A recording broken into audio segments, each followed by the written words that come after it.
everybody, and welcome along to the Event Industry News podcast. My name is James Dickson, and as always, I'm wishing you a very good morning, afternoon, or evening, wherever and whenever you join today's podcast from. And on today's podcast, we welcome our guest. James Huddleston is the Vice President of Marketing from Certain. We're going to find out a little bit more about who Certain are and what they do. But first of all, James, thanks very much for joining the podcast today. Yeah, thank you so much for having me. James joins us from his personal base at home in San Francisco, but that's also where Certain are based, and that brings us on to talking a little bit about the company. First of all, James, we're going to be looking at marketing trends and what's going to be happening, we think, in the industry from a marketing point of view in 2020. But before we sort of go down today's topics of conversation on the podcast, James, tell us a little bit about Certain, what the company does and where it sits within the events industry. Sure. Yeah. Certain's a leading provider of event automation software, helping event planners and event marketers deliver greater results from their events. So we provide the end-to-end software from the registration platform all the way through in-event, the mobile experience, and then through the event follow-up. So the integrations we provide with marketing automation and CRM. So truly an end-to-end enterprise solution for running events of all types and sizes across the globe. And if I'm right in saying so, from having looked at your website prior to the recording of today's podcast, that there's a meeting element involved as well, with sort of the one-to-one pre-arranged meetings and things, which obviously are growing in popularity, within the industry. Yeah. We also have a one-to-one meeting solution called Certain Meet, which allows you or your teams to pre-schedule and set up those meetings in advance, and then track those meetings at a scale too that's beyond just potentially hundreds of meetings that you're looking to have within your event, connecting your executives or your sales team or your marketing team with those attendees. And so you can track that all through our system.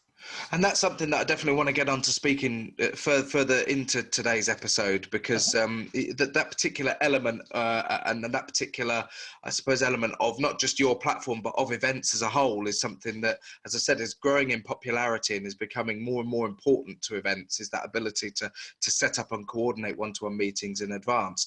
But going back to what I said at the top of the episode about trends for 2020, it's an appropriate time to talk about this. We're recording this episode prior to Christmas, but when it airs, it will be right at the start of the year. And not only is it a great time to look at any particular business trends that we think are going to be prominent in a given year, it's also a great time, because we're at the end of a decade and the start of a new one, to look back over the last few years. And when I look back, certainly over the last decade, when we're talking about marketing trends particularly, as a marketeer yourself, you've probably seen the biggest leaps forward that we've perhaps ever seen in any decade of business in the last 10 years, given the advances that we've got, not just in digital communications, but our ability to analyze how those digital communications are being affected and how successful they've been.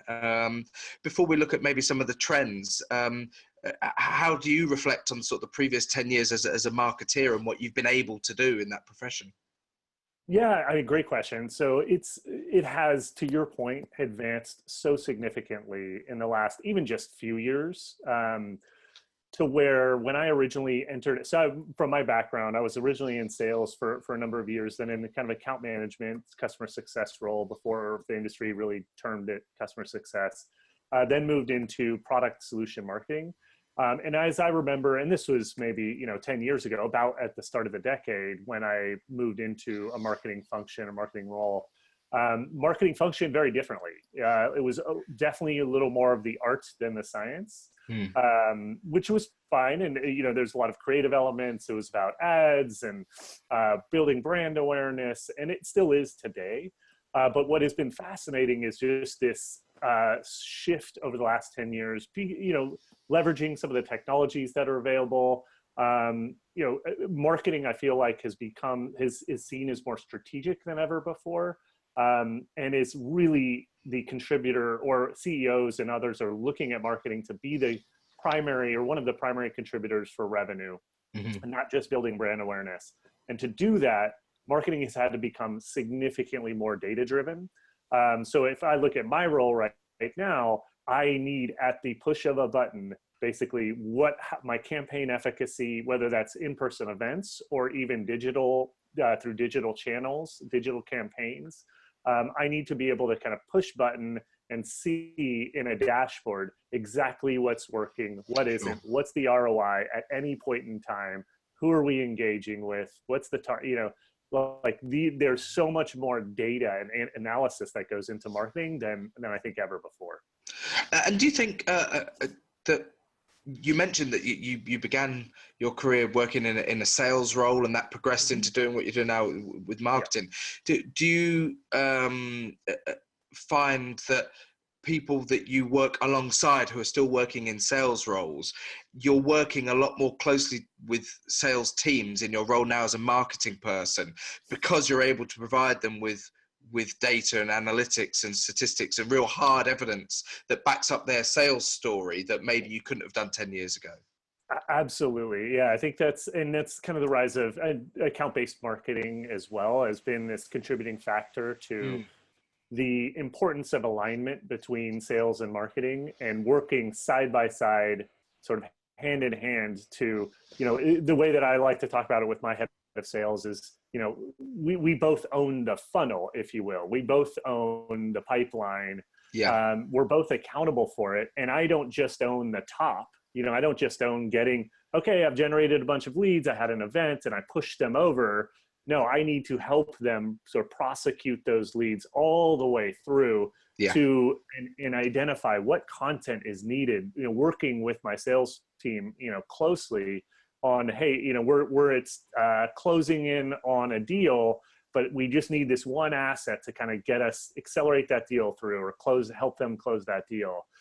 So marketing your kind of role has expanded beyond just, okay, we're going to contribute leads and then we hope that something happens, like sales can do something with them. No, it extends not just to not just through the funnel to close sale, but I would argue, we're all, even for our company too, we're focusing a lot of marketing attention and investment on post-sale.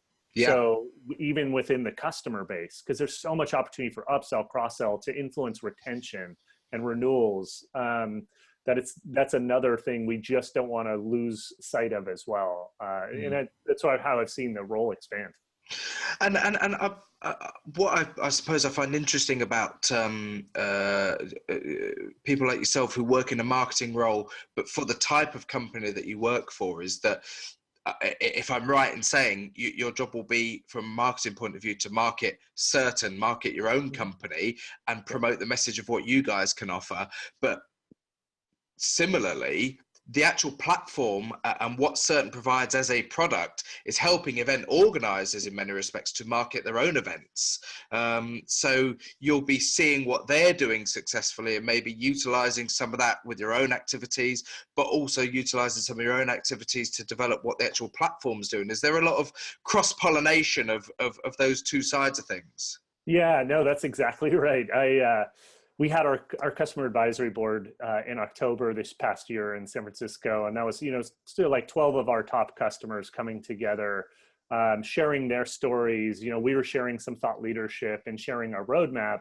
But it was, to your question, so invigorated by a lot of not only how they're leveraging our platform and our product to drive marketing and business results from events, but the things they were doing even tactically or strategically that I could pull into my organization, things like incorporating account-based marketing into events. So, like working with, we had Dreamforce, we were sponsoring an event, or it's kind of ancillary around Dreamforce. And working with my sales team to identify, okay, who are the specific accounts we want to target? If we know we're going to be attending, or we believe we're going to be attending Dreamforce, having basically what we call revenue war meeting leading up to Dreamforce, every week leading up to Dreamforce, identifying those targets, figuring out very personalized, targeted ways that we can get engagement, set up those one-to-one meetings that you'd mentioned we are so critical for events. So that's just an example of kind of some of the tactics we've been able to deploy and working, and things that we're capturing, that we're feeding back into our customers' event strategy as well. Sure, and certainly when I had a chance to look through your website and look through, you know, elements of the certain platform prior to today, and this is not a critique by any stretch, but I'm always wary at first instinct of a platform that claims to be able to do everything, because as you will have seen, there are so many event management platforms out there now. Some companies have opted to do one particular element and do that really well. Other companies have tried to go down the route of being able to offer multiple solutions for multiple different scenarios within an event management situation. And by diluting that, cannot, you know, don't collectively do the whole thing very well at all. What was the evolution of the certain platform to where it is today? Did it just start with a single offering, or was it built from the ground up to be this all-encompassing solution that it is now? Yeah, so it more the latter, in that I think, and it predates me a little bit, my time at Certain, but from my understanding, we originally, you know, number of years ago, started as kind of a registration product, you know, focusing on helping, you know, companies get promote and get attendees to register for their events. Sure. You know, through email, through website promotion, and then we kind of built on top as we started to work with a number of our customers, kind of driving our product, like a product-led growth strategy at the time. Yeah. You know, and that's where we started incorporating more functionality, more capabilities on top of registration, including, and then most recently, I guess 2 years ago, we purchased Gather Digital, which is a mobile event provider solution, which we've now rebranded as Certain Touchpoint.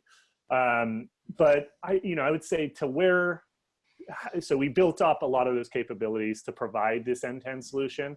I will say, where we still focus from a strategic perspective, I think what differentiates us in a product perspective is, you know, and what intrigued me, frankly, about why I joined Certain in the first place was I'd been at, you know, a company, and we hosted a major event. We spent about $500,000 or more a year on this, you know, large event, and it was often seen as a great success. But as I was involved from a marketing side, what was interesting to me is that, you know, we seemed to celebrate as soon as attendee milestones were met, before the event even started. You know, It was like balloons out in the office. We got all the attendees, champagne's being popped. But, you know, and I sat there and said, you know, I want to feel good, but at the same time, like, are we really measuring the return on this investment? I mean, this is a lot of money we're spending.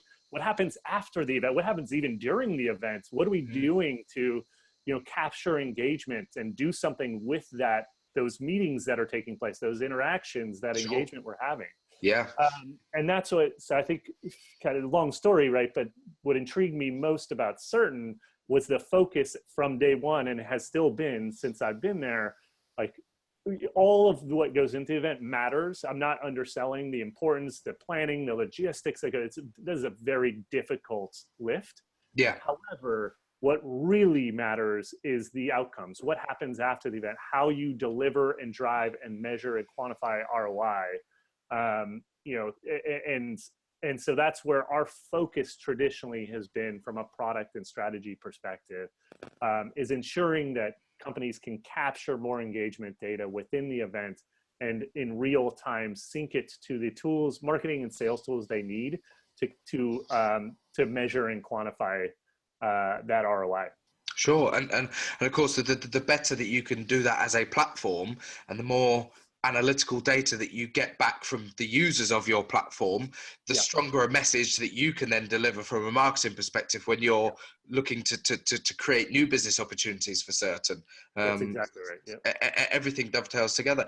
I'm intrigued that you mentioned that you had an opportunity to meet with your customers and to speak to them and find out what they're doing. when we look at it's always difficult to look ahead into the future and predict what we think trends are going to be, but just having had the chance to talk to them about what they are doing, were you able to draw on a number of specifics where you think that's clearly something people are going to be doing more of in the future and we need to keep an eye on that? Were there any sort of 2 or 3 things that popped out at you and thought those things are what we're going to need to watch? Yes, yeah. So, I mean, one comes to mind right away, and the caveat being we are working with some of the world's largest organizations Sure. who are running tens of thousands of events on our platform. So, however, there's, I think, a methodology or process in this that can be, in this example that I'm about to give, that can be deployed across companies of any sizes in an organization or any types of events. So, one of our customers stood up, kind of told their story. Again, very large multinational corporation with a lot of resources, but they're running thousands of events through our platform, and what they're doing with that is they're capturing through certain they're able to a lot of intent data or buying signals around what attendees are doing within the event. So what sessions they're attending, Right. they're asking additional questions at registration to capture some additional buying sentiment, like what products might they be interested in, what categories of products. And so they're capturing as much data as they can throughout the event and kind of digitizing those face-to-face interactions. Yeah. And then they've got, like a custom data lake or warehouse that they're actually just, we're helping them sync it through our integration directly, sending that data in real time to it. Yeah. Then they are applying machine learning and AI algorithms to identify, okay, James has attended a session on marketing automation. And by the way, someone from his, also from his company attended another one at a different event on marketing automation.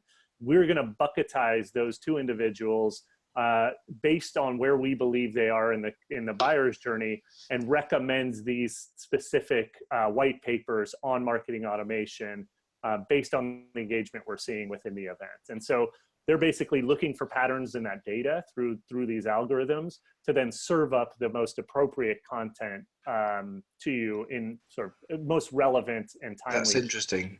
Yeah, I mean that's really interesting. As you said, for companies who are organising using one platform like yours to deliver multiple events, the ability to see trends in their own events and see what's working, what's not working, because certainly in terms of content delivery, finding the right content for your event, whether that's an expo or a conference, whatever it may be, finding content that engages the visitors is ultimately the key to delivering a good event. Because if they're not being engaged, if they're not actually achieving something from the content that they can interact with at the event, they're not going to return. And returning visitors is, key to longevity, isn't it? So actually, being able to identify those trends within your own events is, again, something that people probably haven't had the ability to actually look at until very recently, until the last few years, when we've really got smarter with the whole analytical side of events. Yeah,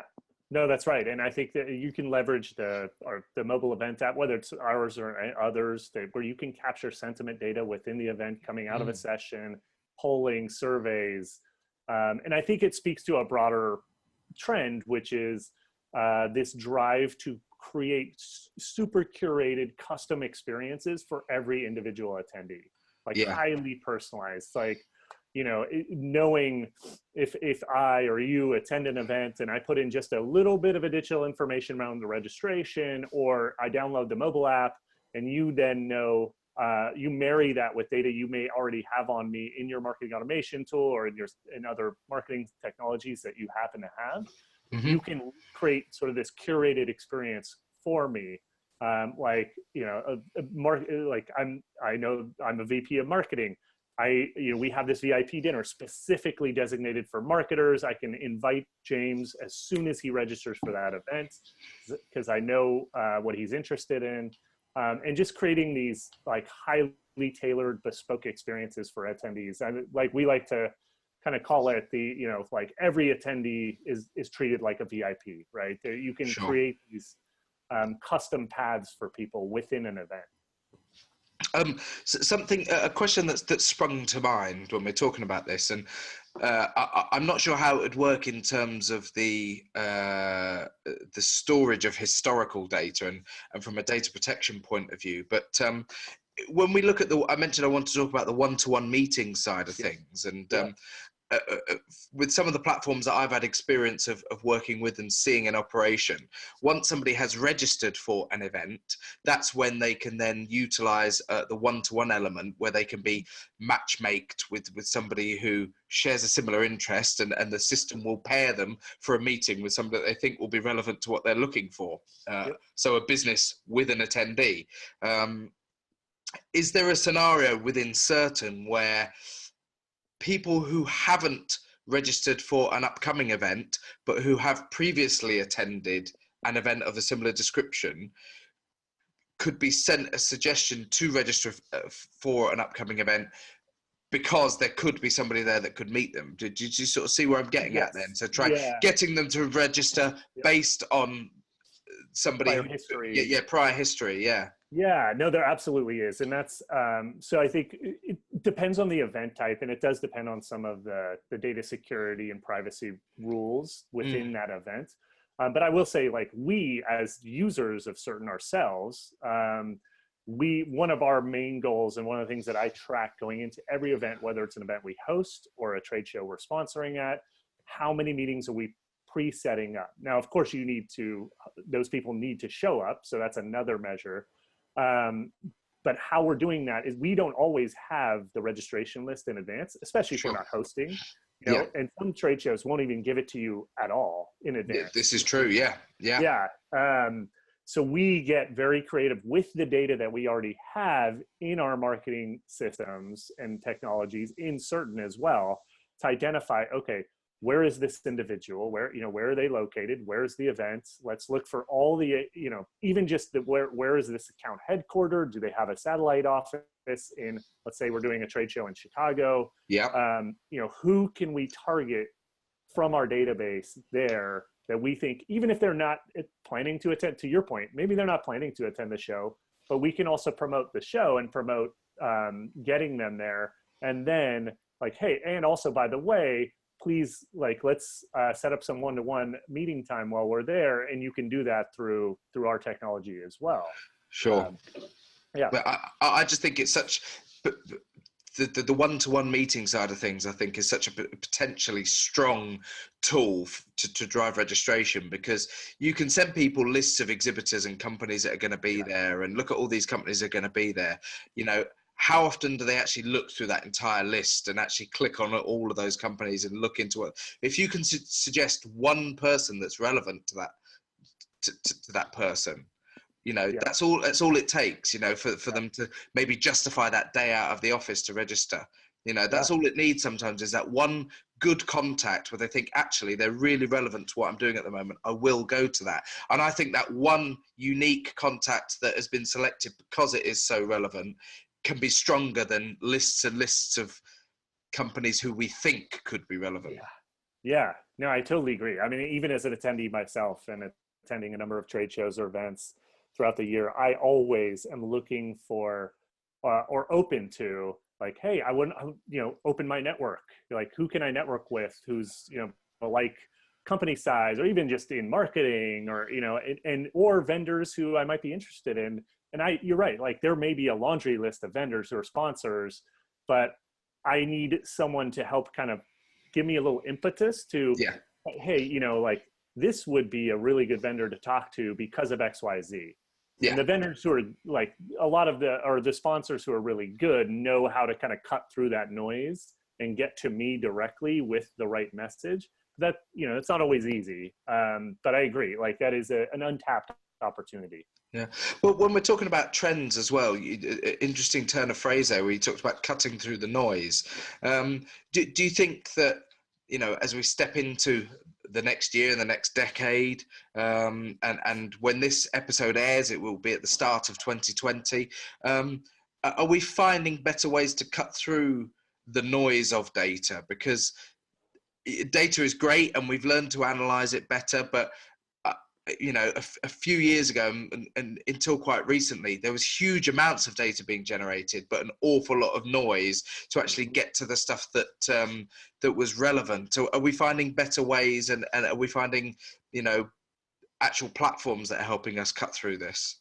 Yeah, I mean, I would say yes and no. I think there's still this proliferation of, I mean, you should see my inbox. It's just like the email is not a channel, at least that I respond to anymore, pretty much at all. That's why I think events, like in-person events, are so critical, because they can be that direct conduit to a one-to-one, face-to-face relationship or meeting or engagement with the right prospect or with the right customer, or just someone in your network that you want to interact with or network with. I think especially as the social media, a lot of luster is falling off social media, and especially the privacy issue, all the stuff going on with some of the big social media giants. And this is just my personal take, I feel like people are kind of going, that pendulum is swinging back again to the power of face-to-face engagement, interaction. That's why I see a lot of investment, like we see with our customers, a lot of investment in events. Now, they're not just adding events to add events, but they're being very strategic about what types of events. Like where exactly their target opportunities are for customers, and being very thoughtful. But events, to me, are that channel that truly cuts through the noise. Yes, they're often more expensive, but what we've seen is that the ROI can easily justify that spend. Well, even in its simplest form, and if you take a traditional printed advert that you would maybe put in a business publication, somebody doesn't have to register to look at that advert. Yeah. But you run a live event, the first thing that you have to do to attend that live event is to register. Yeah. Instantly then, the company organising that event has something that's critical to them and is valuable to them, which is your details, your data, who you are, what you do, who you may be relevant to. And I guess as we've found more sophisticated ways to generate that data, then interpret it and then make it useful, not just to the businesses running those events, but to the attendees themselves.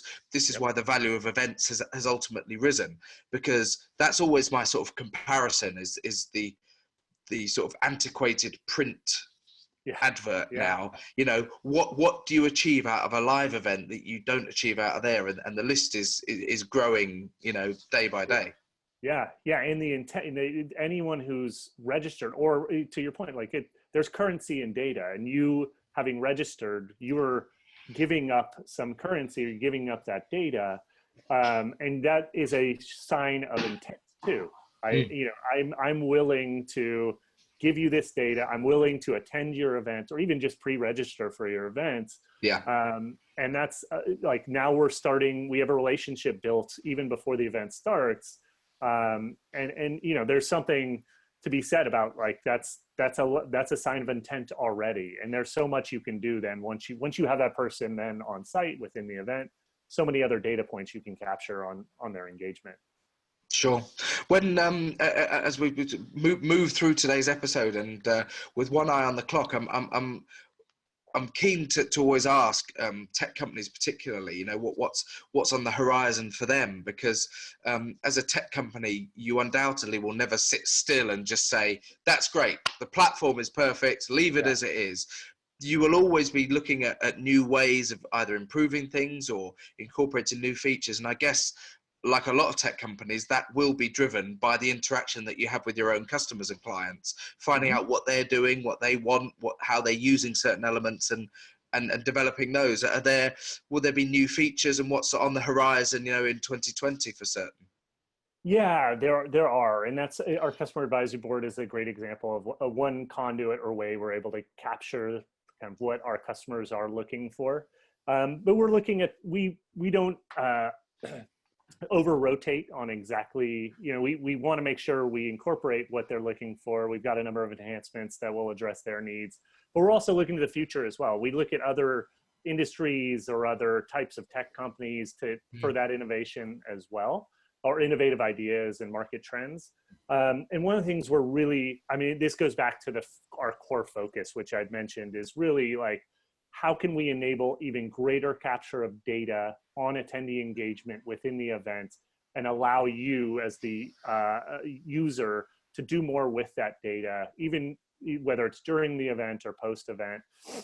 So for us, it's any of the product investments we're making next year are going to be in the spirit of, you know, what additional data can we help you capture, and how do we, through our integration with marketing and sales technologies, allow you to do more with it. And so one of the things sort of specifically that we're looking at, we have a kind of underlying data engine or platform we call Certain Signal, which allows marketers to go in and connect Certain to any sales and marketing technology. We have some native integrations, but also you can connect to any other technologies just via webhook.